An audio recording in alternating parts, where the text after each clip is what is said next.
শিক্ষা প্রতিষ্ঠানে র্যাগড্যান নামে উদ্যম ডিজে পার্টি আর অশ্লীলতার দিন কি এবার শেষ হতে চলেছে? বিদায়ের রঙিন উৎসবে বন্ধুত্বের স্মৃতি বদলে যারা কুরুচিপূর্ণ ভাষা আর অশ্লীল ইঙ্গিত ছড়িয়ে দিচ্ছিলেন তাদের লাগাম টানতে সরাসরি এবার মাঠে নেমেছে মাউসি, মানে মাধ্যমিক ও উচ্চ মাধ্যমিক অধিদপ্তর।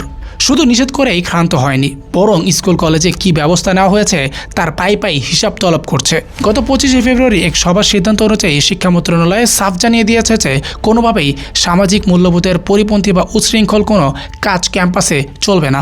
মাউসি মূলত তিনটি বিষয়ে জোর দিচ্ছে: র্যাগড্যান নামে ইফটিজিং ও বিশৃঙ্খলা প্রতিরোধে প্রতিষ্ঠানের পদক্ষেপ কি, মাদক থেকে দূরে রাখতে বিশেষ ডকুমেন্টারি ও থিম সং প্রদর্শন নিশ্চিত করা, শিক্ষার্থীরা যেন রাতে আড্ডা বা ইন্টারনেটের সময় নষ্ট না করে পড়াশোনায় মনোযোগী হয় তার সচেতন বৃদ্ধি।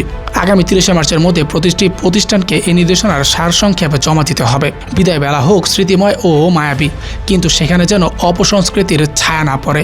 এ বিষয়ে আপনার মতামত কি সেটা অবশ্যই কমেন্ট সেকশনে জানাবেন এবং ভিডিওটি ইনফরমেটিভ মনে হলে শেয়ার করতে পারেন।